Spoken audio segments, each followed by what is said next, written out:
Hello, everyone. Thank you so much for coming today. Um, it's glad to be here for another live stream and thankful for good health to be here. So I just hope that everyone's doing well too, and hopefully your week has been treating you well so far. I know that uh, it's there's a lot of hard things going on in the world right now, but I hope that things are going well nonetheless in their own little ways. And hello, Raisan. Hello, Raisan. Thank you so much for coming. It's good to see you both. Thank you for always coming. And as always, anyone who is watching today, please feel free to just come and go as you need to, or um, just feel free to come and listen. Or if you feel better listening later, that's perfectly okay too. I'm just trying uh, well, first of all, I like to connect with everyone, but also trying to get the hang more of like doing videos and stuff, as always. So thank you so much, and welcome, Terrence. And yes, it's good to see everyone. So actually, I got a message the other day from a new person that I hadn't met before, and the person was asking like, "Do you do like any informational videos on like Shinto or Konko Faith?" Um, And I said, "Oh, well, that's interesting because I just recently started to do live streams, but unfortunately, no like informational videos yet. But slowly working towards that. But a lot of people these days like prefer or tend to feel more comfortable with like listening in like a podcast or having like a video on in the back to learn more so than like reading posts. For me personally, I like both. I like to read the posts and also videos. But it's true, like it can be very useful to like multitask, just to listen in, especially if you're like on the bus or commuting or something. So it is really helpful. So if anyone has any like questions or comments, please feel free to let me know in the chat anytime, and I'll get to them. And also like during the week too, please let me know and I'll answer them on the stream. But I guess like a topic I wanted to talk about today that might also help beginners could be like something I always talk about a lot often is that like the structure of like Shinto practice and faith practice in Japan. Because a lot of this kind of thing in Japan is more like innate. It's not really something that we have to be like explained, I guess. But unfortunately, when overseas, um, there's a lot of like foundational um, things to understand and learn. So what I mean by that is, for example, like when we say like a lot of people say the word Shintoism, and it makes sense in some ways, like colloquially, but like realistically, it doesn't really make sense because like ism is denoting like a kind of set of beliefs or like a formalized structure, but Shinto doesn't really have that.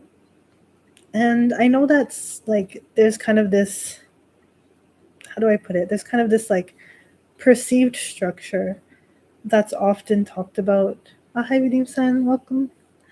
Yeah, there's kind of this perceived structure like put out there overseas, like informationally wise, where it's like Shinto is the native religion of Japan, and they primarily worship Amaterasu Omikami, and it's all about like going to shrines and getting the sacred items and worshiping the Kamidan at home, and it's like very like flat kind of understanding.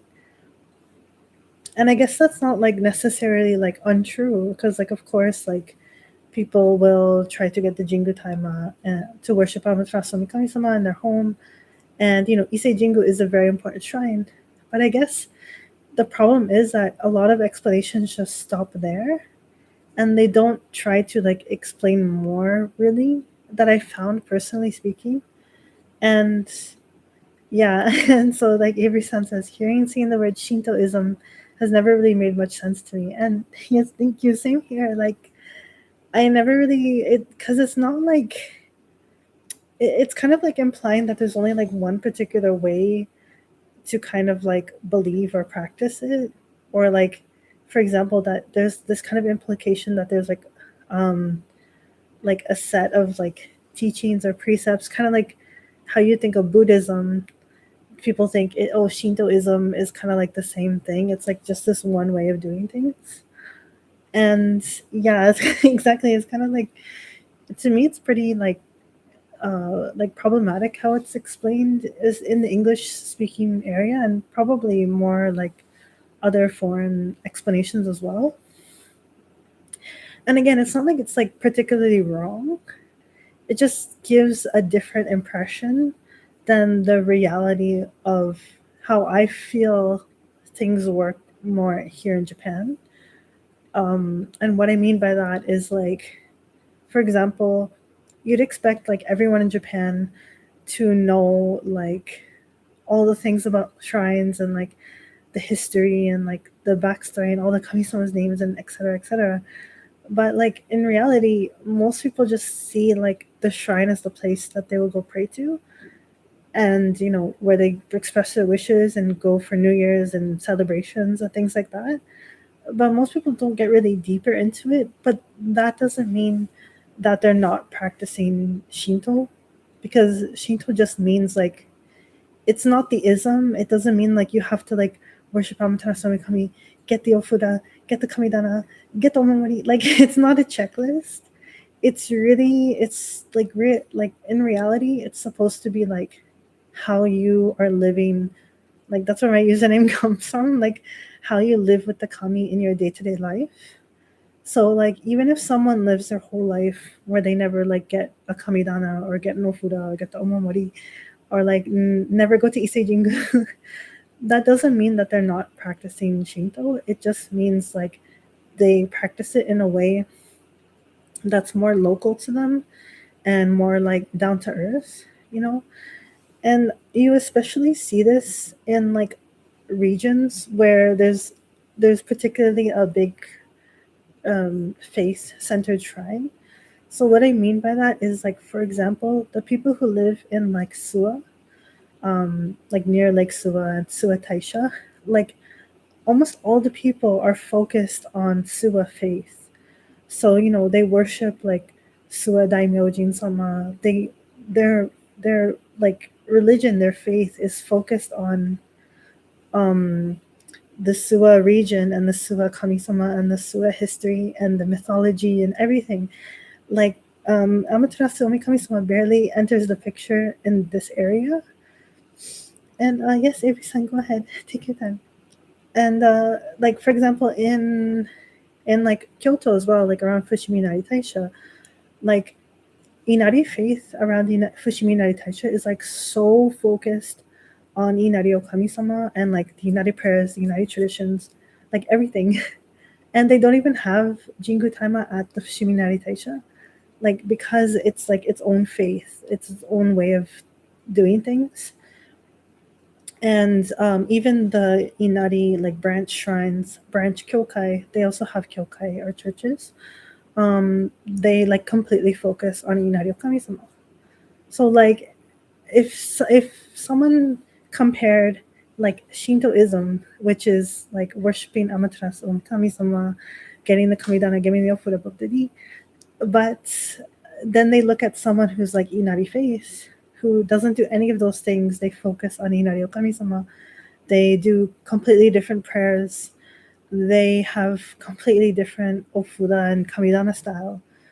Like it doesn't make sense to say that people in Inari faith are not practicing Shinto, because they absolutely are.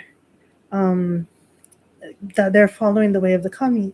It's just that's their particular faith, the way of doing things, and the kami-sama that they focus on. So that's the kind of where I'm trying to come from, is like a lot of people have this idea that like Shinto has to be the specific thing, the specific definition. But in reality, in Japan, that definition is not always like followed. And I think it's wrong to say that just because it's not followed, it's not Shinto. to me that doesn't make sense. um, so that's why I kind of like when I try to explain it, I try to focus on the fact that like Shinto is really just kind of like a way of living with the kami in your day-to-day life, and how that is done, or which manner it is done, is really dependent on like someone's local circumstances, or their if they're overseas, or like which faith or kami-sama they feel connected to, which is really relevant more so to people overseas. So there's like a lot of factors coming in to how someone will follow the way of kami.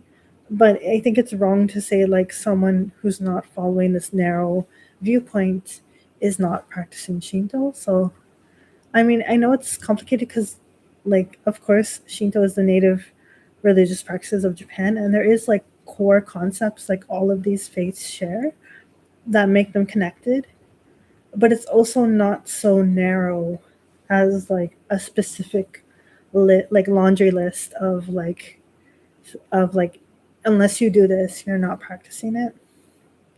So it's kind of complicated like that, and it's really complicated to explain, especially for people overseas, because when you talk about religion overseas, a lot of people kind of see it as like, okay, Christianity, and then there's like, am I Protestant, am I Catholic, am I Orthodox, or like, they like the specific religion and the label, and it's very focused on the label aspect and how people identify with that.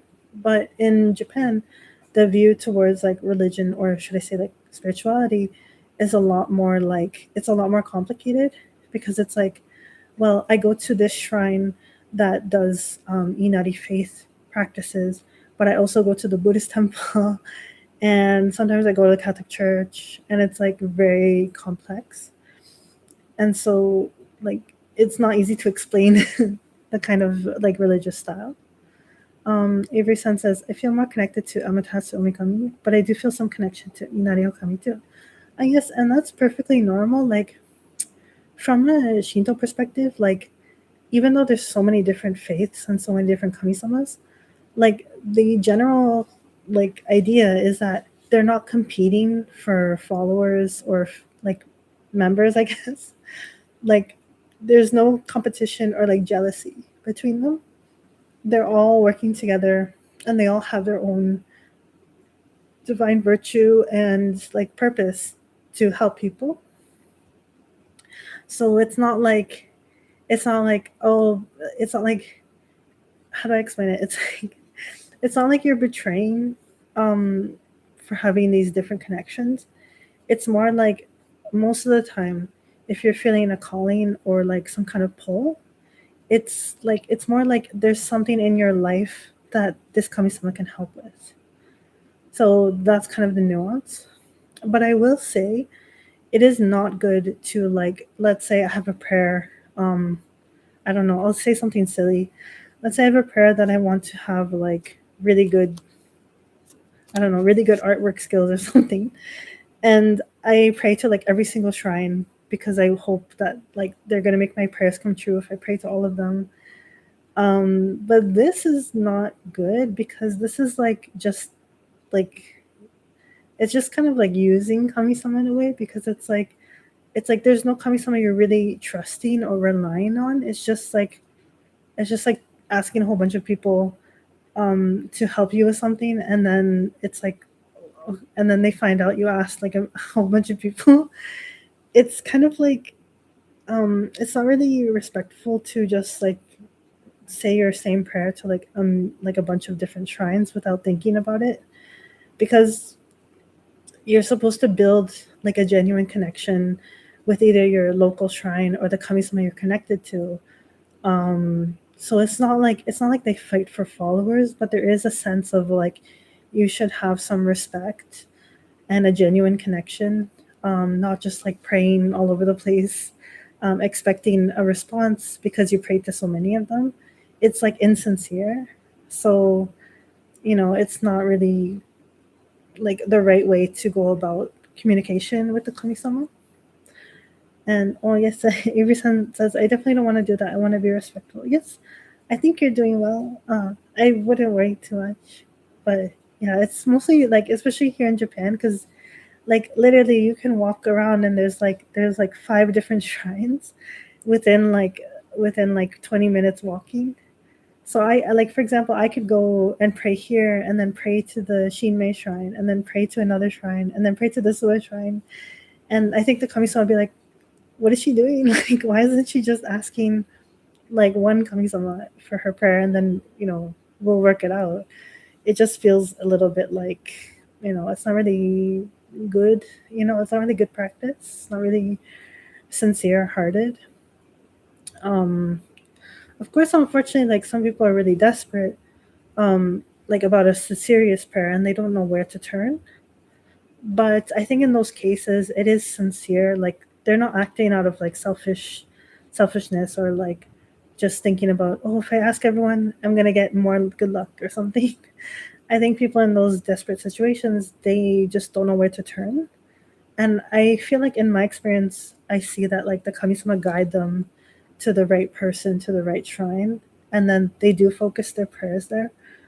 But yeah, so it's like, it's more like kind of like a very like secularized way of thinking, just to like go to all these shrines and get the good luck, get the power spot. I think like that is not really gonna help, um to like really build a connection with kamisama.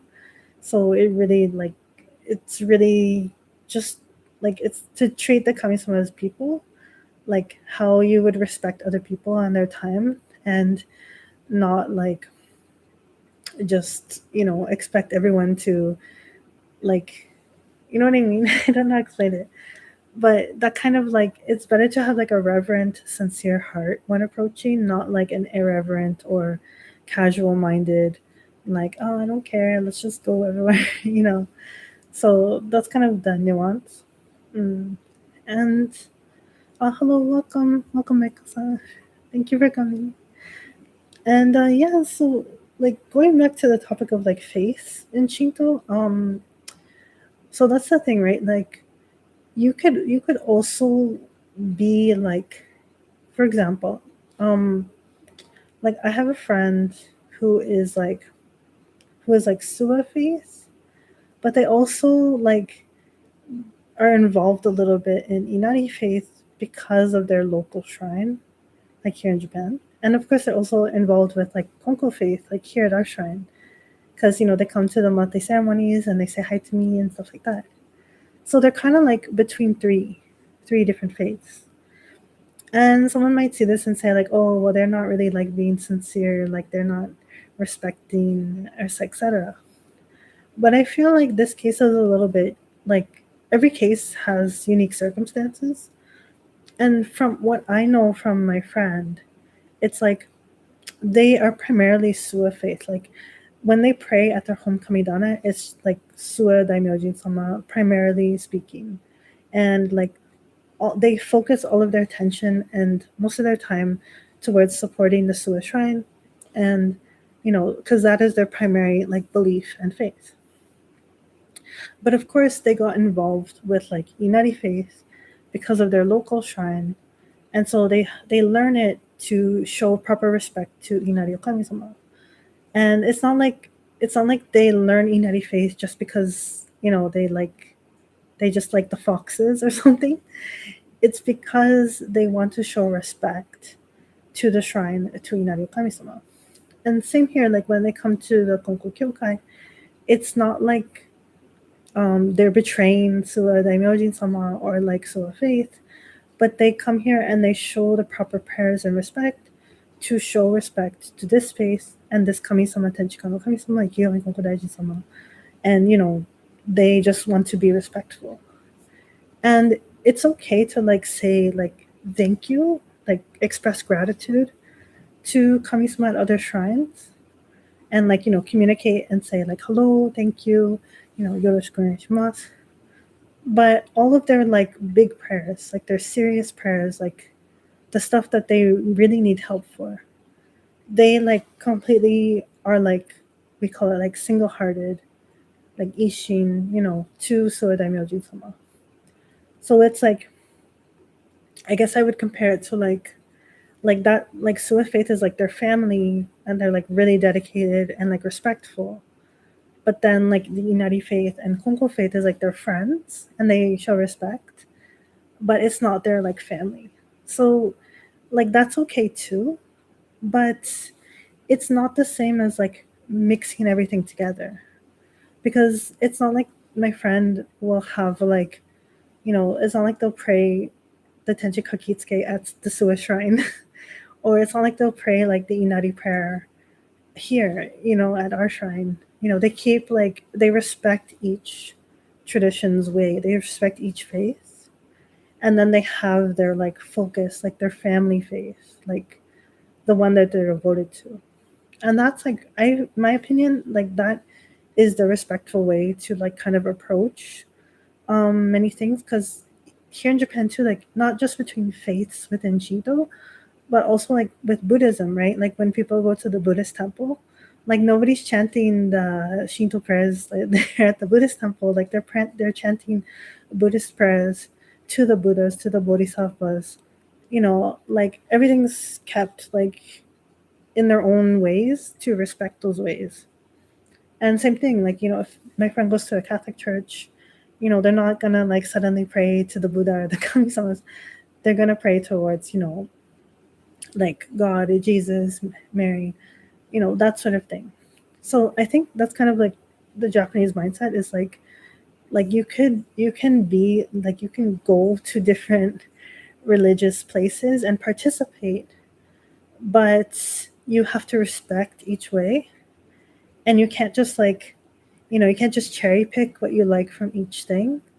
So it's like, let's say like, okay, I like this about Inari Faith, I like this about Konko Faith, I like this about Sua Faith, and you just keep it all for yourself in a basket.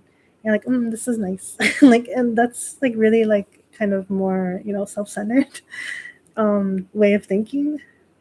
But it's like, it should be more like, if you want to dedicate yourself to one particular faith, it's like, okay, well, when I pray to this Kami-sama, I'm going to follow these traditions and these prayers and these ways to show respect. It's not about me, but it's about me wanting to participate in this faith or in this religion.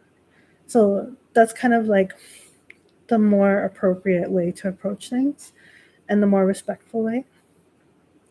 And I even usually say this about like, if you want to practice like, other religions, for example, like many like ancient religions, a lot of people in who are introduced to Shinto, they're also usually practicing like another form of ancient religion. So like there's a lot of like Hellenic polytheists, or like Roman polytheists, or like Norse polytheists. Usually there's a lot of people who come into Shinto from those backgrounds. And I always like recommend, because of this experience in Japan, like if you do want to practice Shinto while also keeping those traditions, like again, like it's the Japanese way, like you have to respect each path and each way of doing things, and you can't just cherry pick them or do things for your own benefit. I mean, like I guess you could technically, but it's not really showing the right respect either towards like the people who kept those traditions alive, nor to the divine part of those traditions, nor really like to your own self evolution or growth, because it's just kind of like doing what is satisfactory for yourself and not respecting like all the other people who are trying to keep this tradition alive. So that's kind of like where I make the definition is like, are you just like cherry picking, or are you trying to actually follow the way? So my sensei actually told me something, has a funny, not a funny teaching, but like an interesting teaching. So he often says like a lot of people who come into Konko faith in particular, like Konko Kyo, because it's open, and what that means is like you don't have to be like initiated, or like you don't have to have a baptism, and you don't have to like swear you'll never practice, or like you'll never go to any other religious place ever. Like it's not like exclusionary, but it's still a faith of its own, right? um so the people don't really understand when you say that, oh, just because it's open, it doesn't mean like you can cherry pick. And so my teacher says like, people want to practice Konko Kyo, but they usually practice mi Kyo, which is like the teachings of me. So it's just like, cherry picking whatever you want. And, I like this, and I don't care about anything else.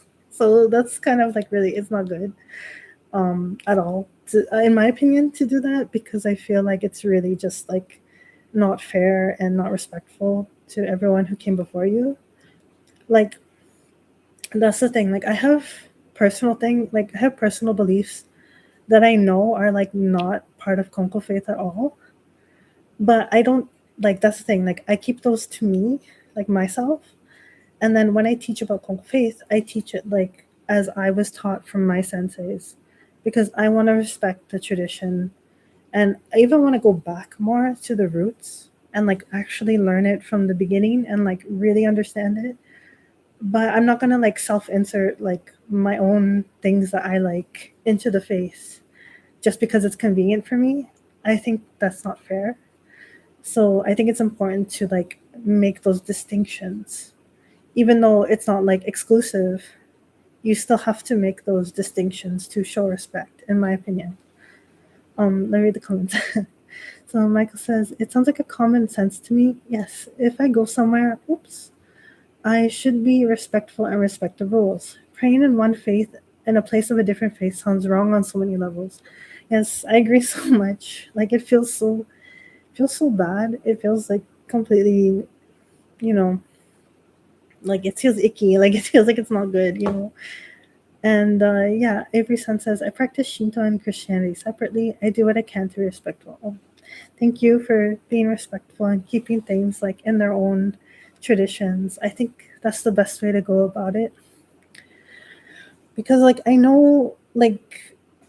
guess like some people like they on the other hand, like on the opposite end of like cherry picking types of people, there's another type of person who is really more like, unless you are like completely devoted to like one religion forever or like one faith, you're not actually practicing that faith properly. And it's like, whoa. It's like I can understand the mindset. I can understand it. But at the same time, I feel like that's really complicated to do a lot of times, because at least for me in my life experience, like let's say I was like, no, I'm only gonna practice Konko Kyo. I'm not gonna practice anything else or look at anything else. I don't care about anything else. I'm just gonna be Konko, like a little bit fanatical. But then like let's say like my mom, or like back in the day, she would be like, let's go to the Catholic Church and like do a memorial for your grandma, or like just come to mass with me. And what am I gonna just say like, no, I'm not going because I'm only Kongo and I don't want to practice the Catholic like religion at all. And it's like I guess like that's valid for some people, but for me personally, I'd feel like that wouldn't feel right for me either, because I wouldn't want to like, I don't know how to explain it. I feel like it would be like so like damaging to the relationship with my family. And like maybe I don't personally practice Catholicism in my daily life, but I don't think there's any harm to go to the church and pray like a Hail Mary, just to show respect to my family's what they're practicing and their beliefs, and my family's beliefs. I don't think that's like damaging or like harmful. And I like to believe that Kami-sama would understand too. I don't think Kami-sama's going to be fuming like, oh my god, she prayed at the Catholic Church. How dare she? Like, I feel like that would be so narrow-minded as well of Kami-sama, and I just personally don't believe Kami-sama is that narrow-minded. So I feel like there's a lot of nuance in the discussion that we should have, and I think fanaticism can become very toxic. And I think you can be devoted to something without being fanatical to it. I think you can be like, you know, personally speaking, I want a Konko Faith funeral. I want a Konko Faith wedding. I know that the family is like Catholic, but personally speaking, like this is my faith, so like I'm sorry. And I think that's fine. But like, if it just comes down to like visiting or going to a funeral at a church, I don't think I should be all like, whoa, no, never, it's evil, blah, blah. Like I feel like that's just too much, like too much fanaticism. So I feel like there definitely should be like a balance and respecting each tradition, and also knowing like your own personal faith and like staying true to that, but also being a little bit, open to things as well while not changing your own beliefs and convictions. I don't know. It's kind of like there can be room, there can be room for openness. That's what I personally believe. Um, and that's why I like living in Japan, because I feel like people naturally kind of understand that mindset. Like nobody's really like super fanatical or like upset if you like go to different religious places. Like it's very open in that sense, where it's like you can practice multiple things in a respectful way, and it doesn't take away from the faith that you feel personally close to and dedicated to.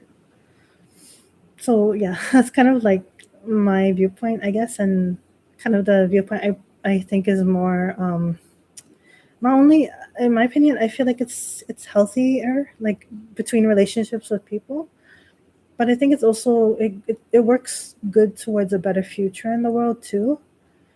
Because let's be honest, like how many times in history have there been like conflicts over differences of religion?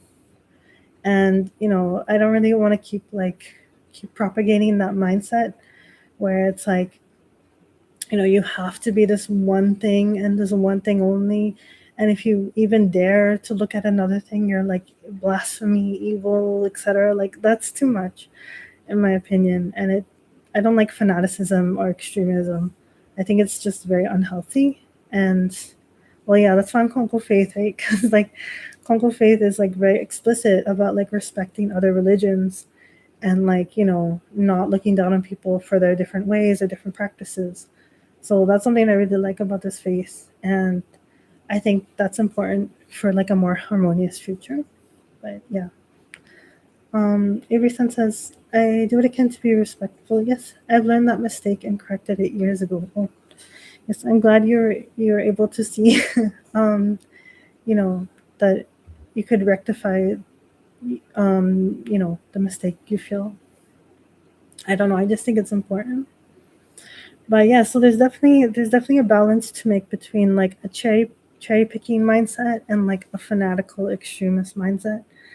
It's good to like have a middle way, as like in Buddhism they say middle way is best way.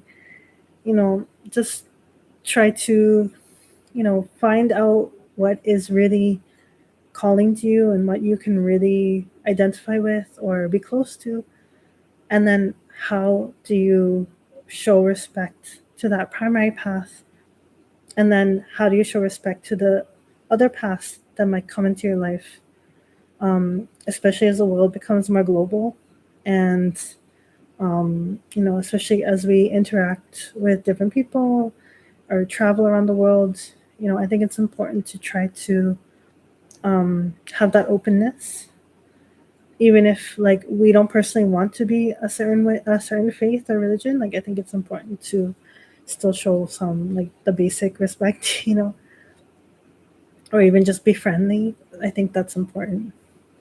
Oh, Haverson says, I used to be a cherry picker myself. Oh no, it's okay. No, it's okay. I understand, especially like online. Like I feel like that was the norm. Like whenever there was a discussion around religion online, especially like ancient religions and like even like, well, honestly, not even just ancient religions, but just in general, there was this kind of like idea that like you could just do whatever you want and like do whatever is suitable for your particular like comfort. And that was really common like back then. I mean, back then I say like maybe like 8 years ago, online spaces.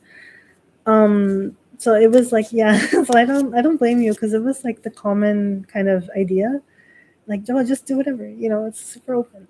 but but yeah, I think I'm glad like things kind of changed and we got more education.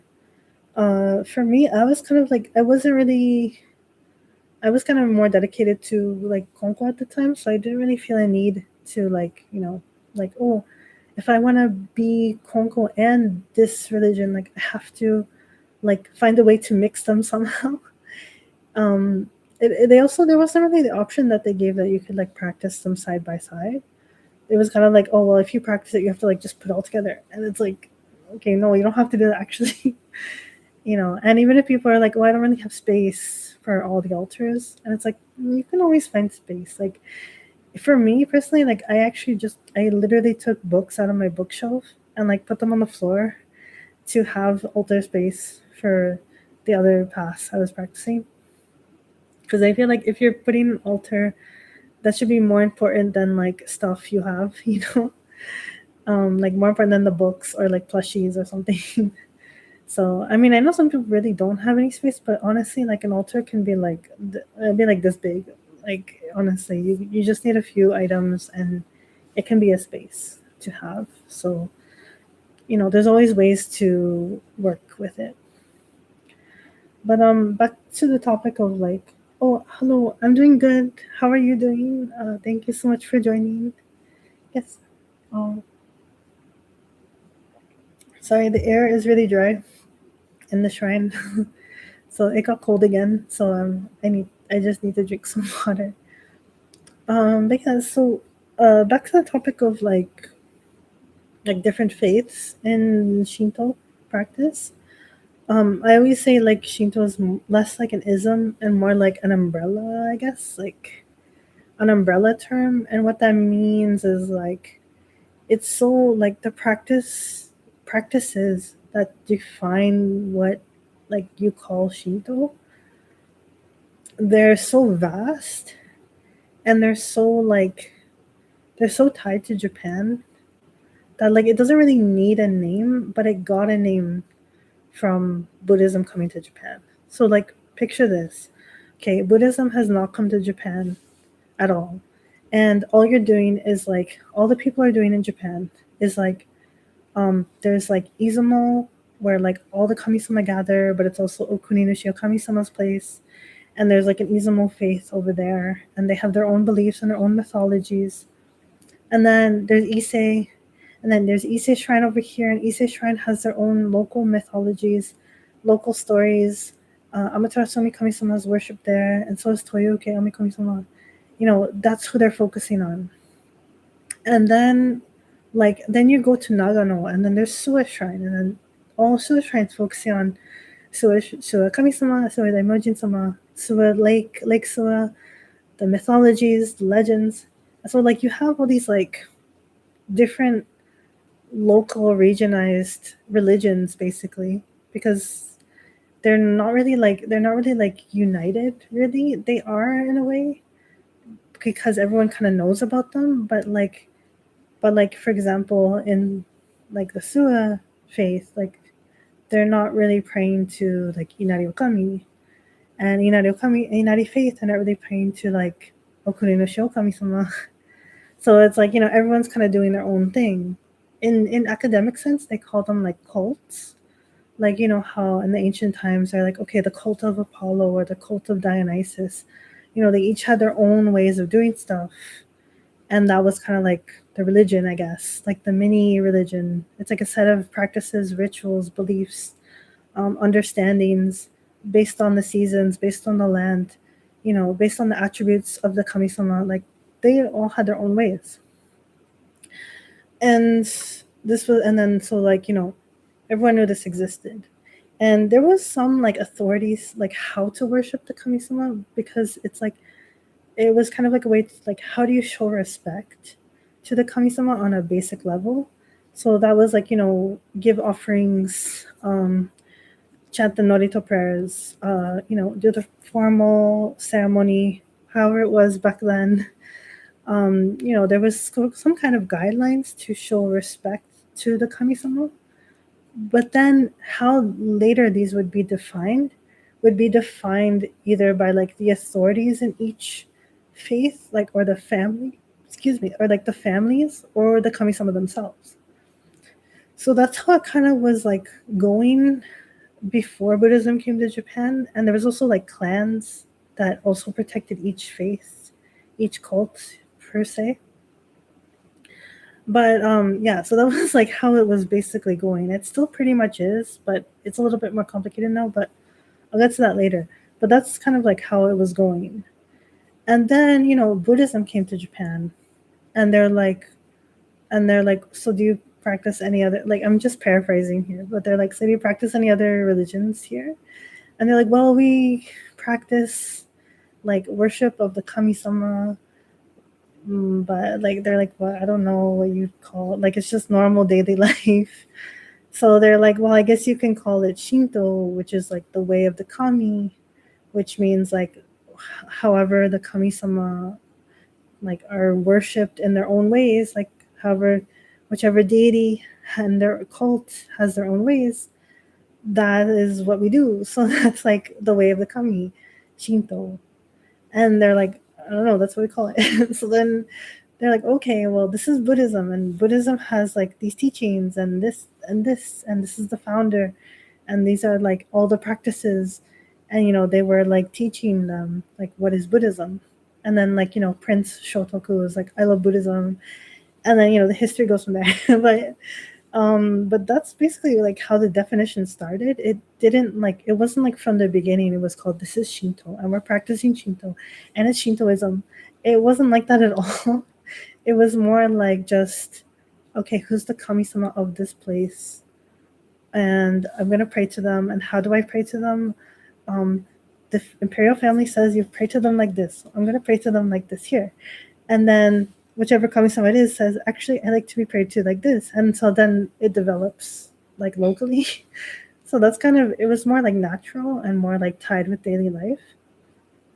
But it wasn't like, like this is what we do. It was kind of like more loose. It was like, honestly, it was exactly pretty much like how a lot of ancient religions like operated, how they practiced. Because every deity would have their own cult. Every deity would have kind of like their holidays or like different traditions, and it's like, well, what do you call it? And there wasn't really a name, because it was just like daily life. Like, it was as natural as like, okay, well, today I got to farm, and then I got to go to the temple and do the prayer, and then I got to do my taxes. It was just like part of daily life.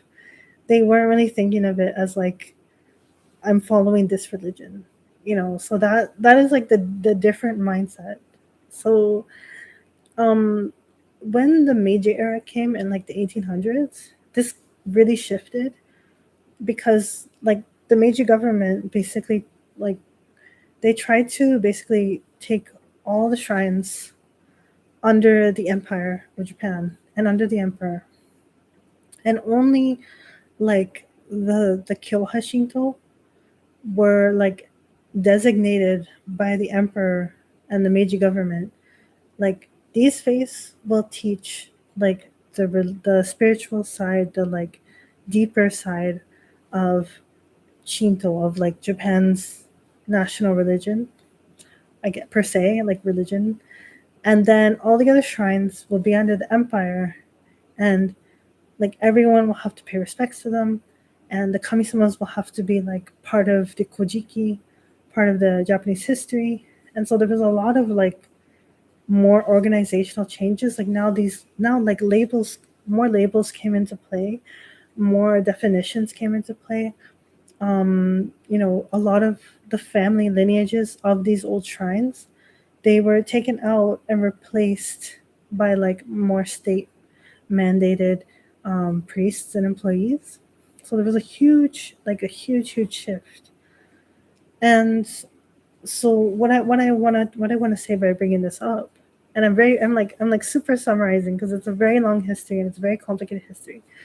But just for the sake of this live stream, like, I'm just like condensing it. But why I want to bring this up is because after World War II ended, and the Meiji government dissipated, there had to be some kind of organization to come up to fill the gap that was left from all these shrines under the empire. So, okay, thank you, thank you. Ray. So, the organization that took on that role was Jinja Honcho, and Jinja Honcho actually came from like Issei Jingu, Issei Faith based. And so that's why they put an emphasis on Amaterasu and Omikami-sama, because they were like more based on Issei and Issei Faith. And so the Jinja Honcho took over that niche and that necessity that many shrines needed to keep order and organization. And then so that's why like we are where we at now, where there's like Jinja Shinto, Kyoha Shinto, and then the folk Shinto, which is like kind of the shrines that like they're so rural, they kind of didn't know where to put them, so they kind of escaped a little bit.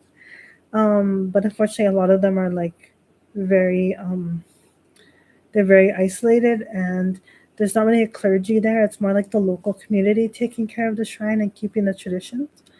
But that exists too. But for example, like one of the kamisama I really kind of felt a connection to over the years, like Matarajin sama, he was like totally like Shinbutsu kami. He was like he didn't really fit in like you know he was like a kamisama, but he was more tied to Buddhism. But he had jinja, like he was kind of all over the place. And with the Meiji era, not only did they revamp this whole organization of shrines and faiths and give them labels, but they also completely like separated Buddhism out of Shinto practices. I mean, like naturally how they grew, and that left like kami-sama, like Matarajin-sama, like completely like in a weird void of like where do we worship him. So what happened was like a lot of his shrines ended up being moved into temples, and he's kind of like worshipped as a Buddhist kami-sama. So it's like it's very hard to define, because the Meiji era made a lot of like artificial definitions, and now we're kind of still living in that aftermath of like artificial definitions and like labels set by the Meiji government. So it's kind of changing as time goes on, but that's my point. Like that's why I like to kind of go back into this history and kind of like explain it from the beginning, because a lot of people, again, like they think Shinto is like just Shintoism, and Shintoism is Jinja Honcho, and that was like the original ancient way, and then the Kyoha Shinto is like the branches of Jinja Shinto, because it's translated as sect, which is a bad translation. So they think like Shintoism is Jinja Shinto, and then Kyoha Shinto is like the offshoots. And I'm like, whoa, that's like completely like that's not the history at all, or like how to understand this these practices and these ways. So yeah, it's very complicated like that. Also, bye Avery-san, thank you for joining us. And I hope everything goes well with helping your aunt. Please take care. And thank you, Rai-san, for reminding about the time. And let's see. So let me read the comments. Sorry. So the first comment is, I have a small curiosity. Yesterday was the start of Chinese New Year Eve. Does this commemoration have an influence over Japanese daily basis? Oh, so yes. So speaking of Meiji era, so before the Meiji Reformations, Japan celebrated the Lunar New Year. And as far as I understood it, they followed the lunar calendar mostly. So New Year's was the Lunar New Year. But after the Meiji Reformations, New Year was on January 1st, like the Western calendar. So then Japan started to follow the Western calendar of New Year, which is January 1st. So in other words, that means in Japan, there really isn't any celebration for Lunar New Year. Unfortunately, like it's not as big as in like other parts of Asia or other Asian countries. All the New Year's stuff is like January 1st, end of December to January 1st. It's like all the New Year celebrations happen then. But unfortunately, like Lunar New Year is like Honestly, just a normal day here. There's not really any celebration, sadly. I think some supermarkets might do like oh, it's Chinese New Year, it's Lunar New Year, yay, and they might have like moon cakes or something. But that's kind of like as if it was like a foreign holiday you could celebrate here, but it's not like a native holiday. And from the perspective here, and I think that's correct. But if that's not correct, someone please feel free to correct me, or I'll correct myself the next the next time. But at least as far as my understanding goes, that's what kind of happened is like they switched the calendar. Um, Something in my brain tells me they might have switched it slightly before the Meiji Reformations, but I don't know if I'm mixing that up with something else because leading up to the Meiji Reformations, there was a lot of changes in general, like in the Japanese government, like late Edo period to like the Ansei period and so on. There was a lot of changes. So I don't know if it happened then, like late Edo, or if it happened after Meiji, but or even before. I'm not sure, but what I remember is that it changed with the whole Reformations. So yeah, unfortunately, there's not really any celebrations today. We all the celebrations happened on January 1st, but yeah, but there's no problem to celebrate at your kamidana. Like to pray to Kami-sama, have a good Lunar New Year, praying for good blessings. I honestly think like it's good to celebrate today too, just to bring in good blessings, pray for good things, and it's always good to have a mindset that looks at almost like having New Year's feelings every day. Honestly, is a good thing to have. Like just try to restart every day anew and pray for good blessings every day. So and the Lunanera is also helping with this too. And yeah, so I hope that answered your question. Um, let's see. Mike says the space for my altar is not a problem, but I don't think I can have a mental space for practicing another religion. Oh yes, oh that's no problem too. Like it should be natural, like no one should feel obligated or like pressured to practice like religions, I guess, or like they shouldn't feel obligated or pressured to practice something that doesn't come natural. So like honestly, it's ideal to just follow what you're called to, what feels right, and even if like I mentioned about like not being fanatical or like refusing of an invite to like another religious place, but it's also okay to just say like you're not comfortable. That's okay too. What I was trying to say with that example is like don't be like super angry, fanatical, like mean to people just because you feel like what they're practicing is like evil or demonic or something. Like that's what I'm trying to say, or like because they're not your religion they're bad people. That is not good. But if you personally don't feel like you want to, I think it's okay to just express like I'm so sorry, like but I really just don't want to. I don't feel comfortable going to the church or the temple. I hope you can respect that. I give my respects. Like maybe it's different for like a funeral, wedding, but for just like going to mass or celebrating like Easter or Christmas or something, I think it's okay to just like also set boundaries, like what you're comfortable with. But the thing I was saying earlier about like fanaticism is like it's not good to like be aggressive or like say people are dirty or like say the religion is dirty or weird. That's not good, in my opinion, because it's just not really respectful to people. Because I wouldn't want someone, I wouldn't want someone if I invited them to go to a shrine. I wouldn't want them to say to me, "Oh, you practice Shinto? I can't believe you're practicing worshiping demons, and how can you do that? It's so disgusting. I never go." Like I would feel horrible if someone said that to me. But if someone just said like, "Oh, I don't really feel comfortable going to shrine," I'd be like, "Okay, don't worry about it all. Like, I'll go on my own, and that's fine." So I think that's like the main difference. Like just showing respect to people and not being mean.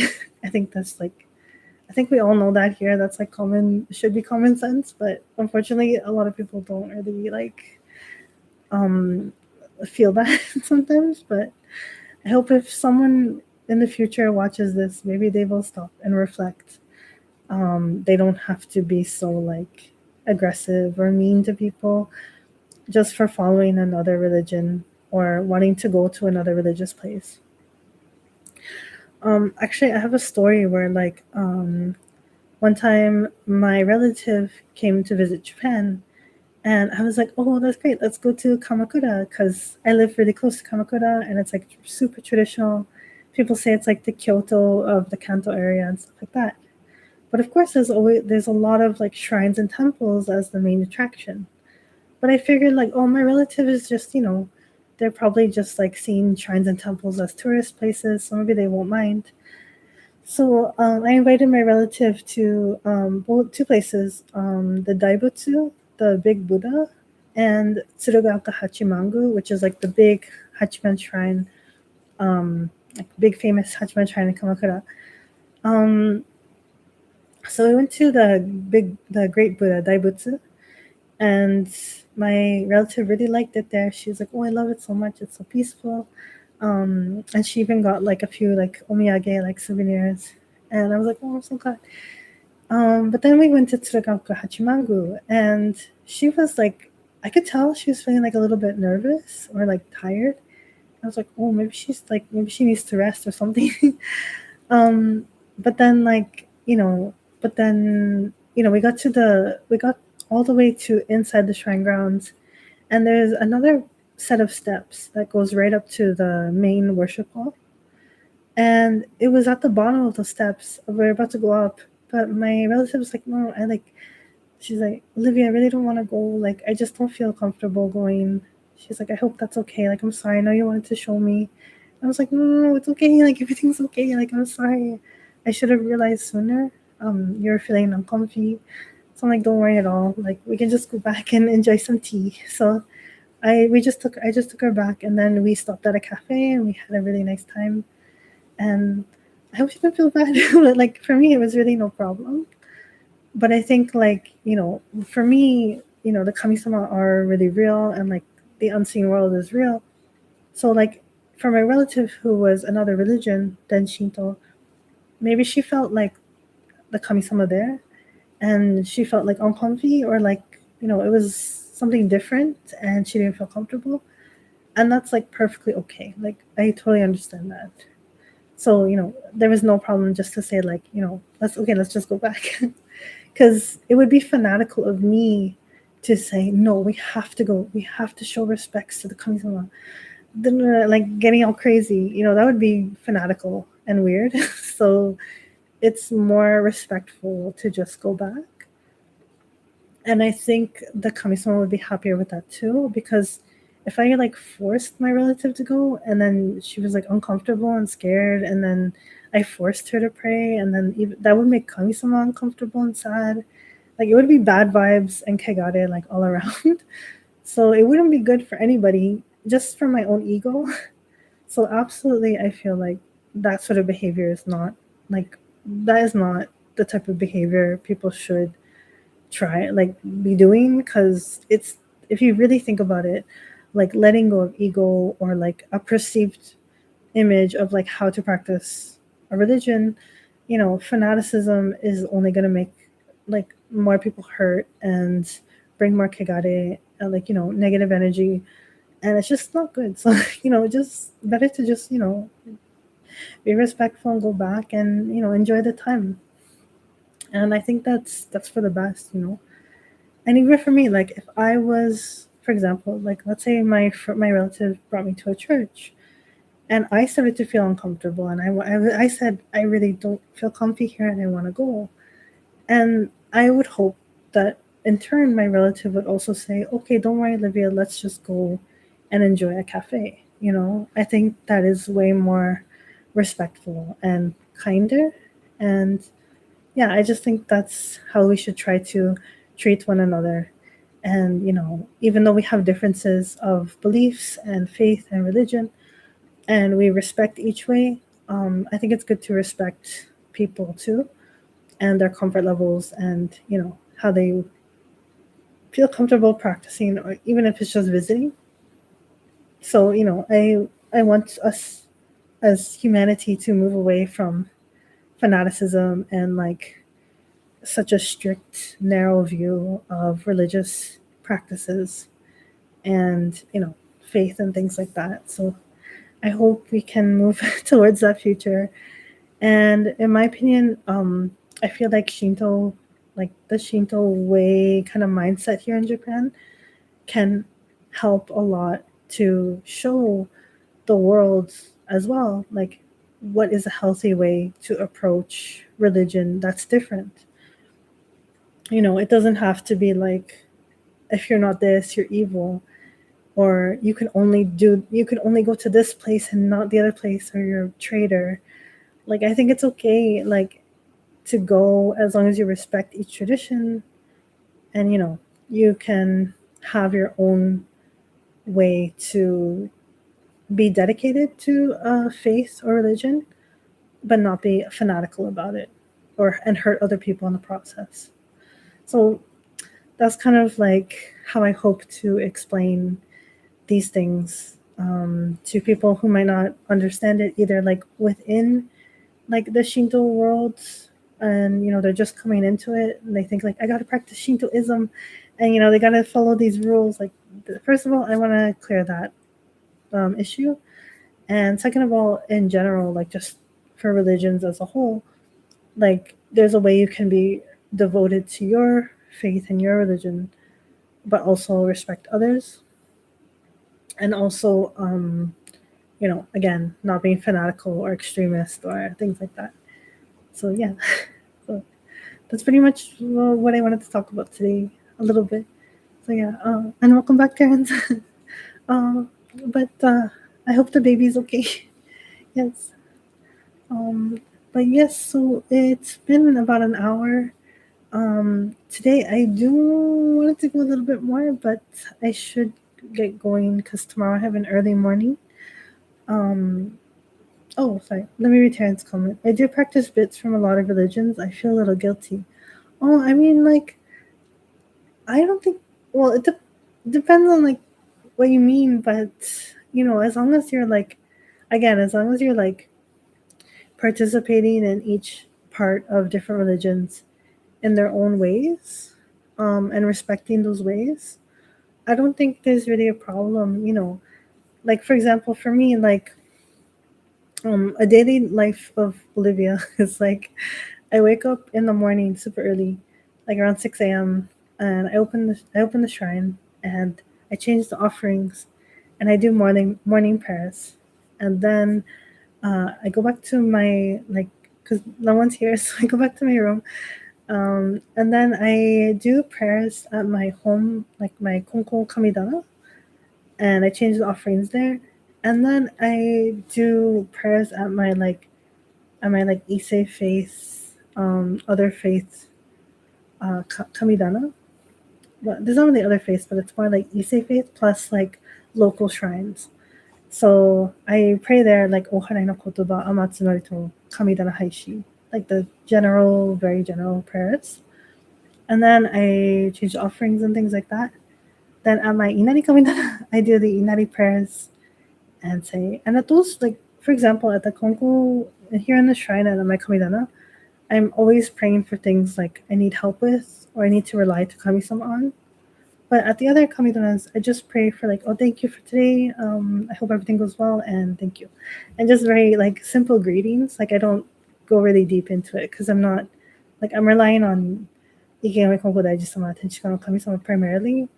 The other Kami-samas are more just like connections, but I'm not like relying on them, if that makes sense. I just give thanks for their workings.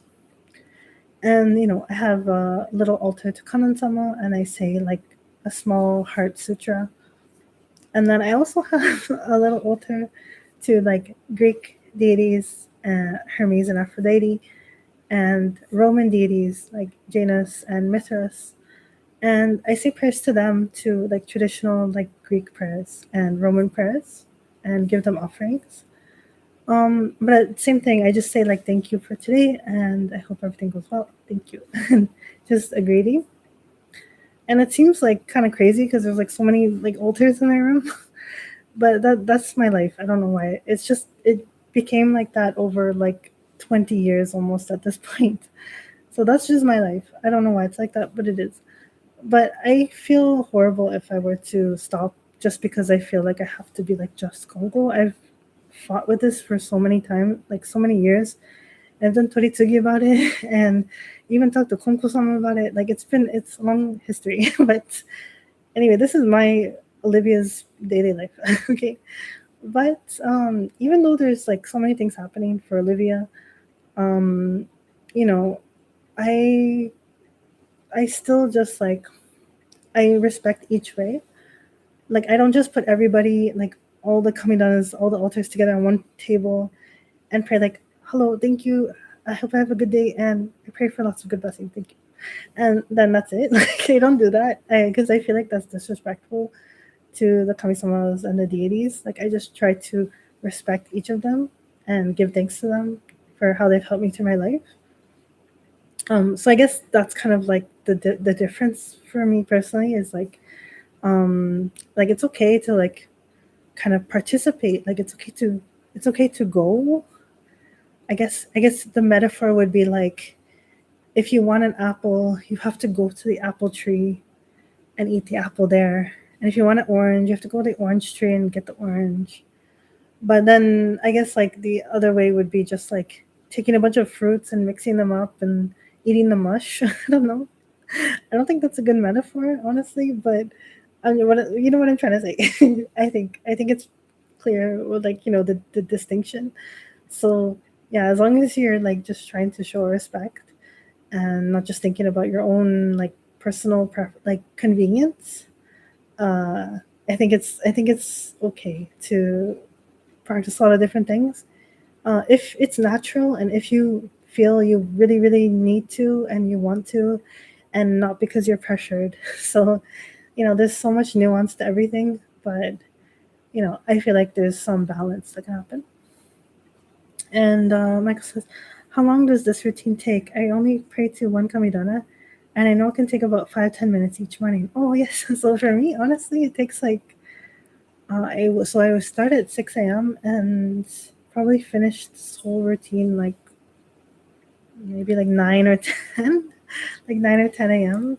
Like ideally, but it's okay because it's just like the big morning thing. But honestly, sometimes I don't do it every day. Like sometimes I'm just too tired, so I have to sleep in.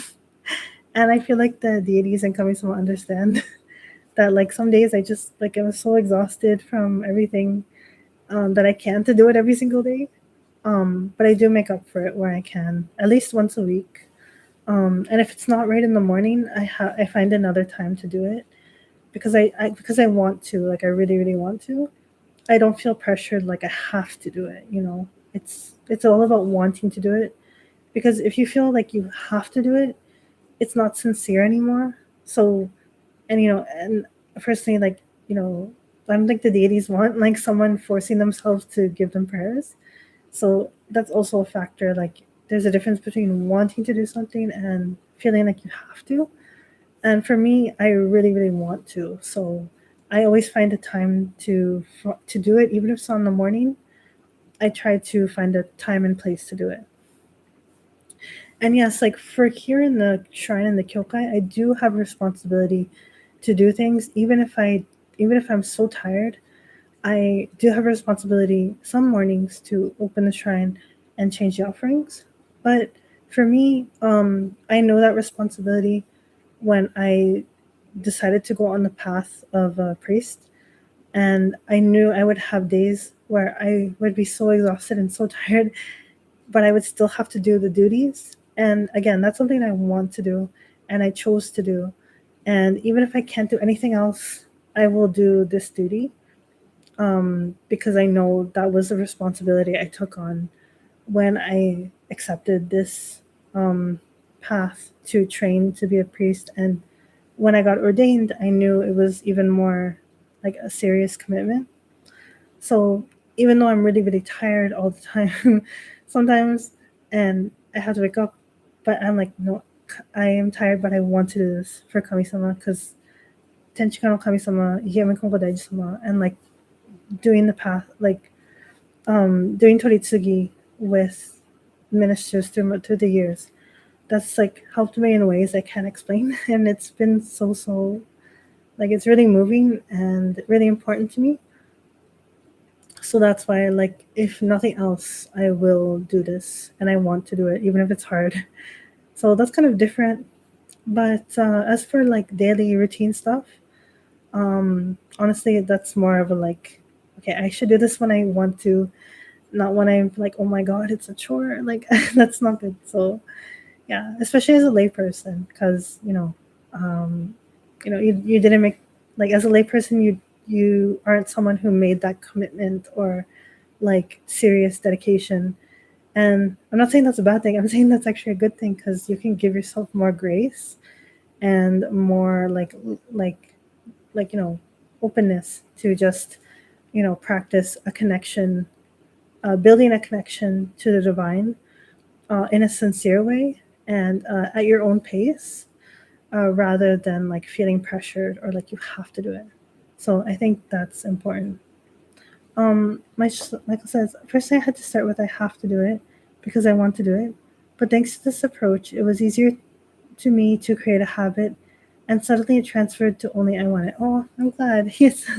For me, that's basically how it was with like, shrine work, kyokai work, and like especially for Tenchika no Kami-sama. Like that was how it was for me, the same way. So I'm glad it was for you too. So it's good. Yeah, like everyone's paths can be different and complicated, but as long as you ultimately, even if it's hard, and you are tired and like not in a good place to do physical things or prayers, but as long as you have the heart, like you really really want to, I think that's the important part, right? So as soon as you're thinking like, oh my god, I really don't want to do this, like as soon as you're thinking prayers as like bad as like a whole pile of laundry or something, like that's not good, right?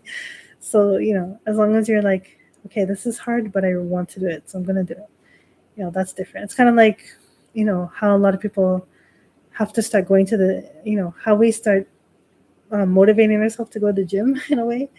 And going to the gym is not pleasant and it's difficult to exercise, yes, but we want to do it because we know it will make our life more enriched. So it's the same thing here. But if you're like dreading it, like you shouldn't be dreading prayers. That would be too tough, both for Kami-sama and you. So it's just like better to, you know, there's other ways to connect to Kami-sama and the divine without ritual and without altar. So like you can go walk in the forest and feel Kami-sama and the divine close, or even through art, like drawing art or painting or writing, you feel the divine close through that way too. What are some other ways? Like for me personally, cleaning, like cleaning up things, especially when they're really like getting a little bit scuzzy. I feel like when it's all freshed up, and I feel like I did it, like I feel like the divine's closer in that situation too. So there's a lot of ways to feel the divine close to us, and it doesn't have to be rituals or offerings. That's just one way to connect to the gods and to the Kami-sama. So it's not like so strict either. So yeah, I mean, yes, exactly. Like Michael says, forest itself is a shrine altar. Exactly.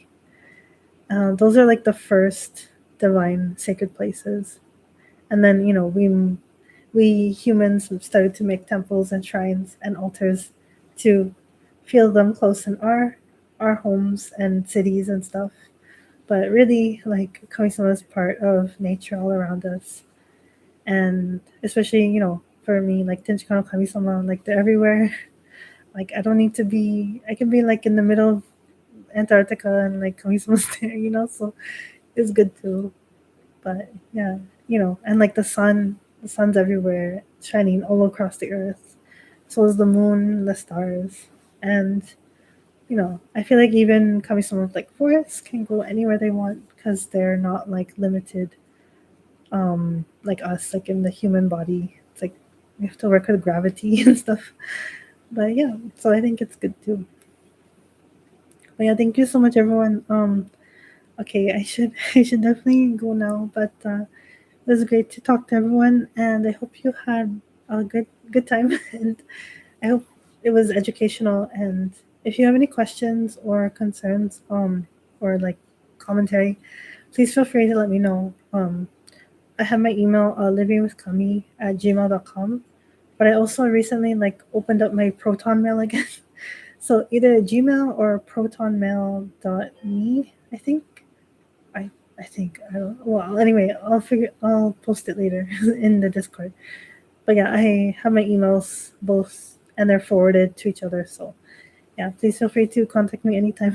And thank you so much for today. Yes, thank you so much, Michael. So I hope everyone has a good night, good day, and I'll see you on Saturday. I'll do another live stream like this.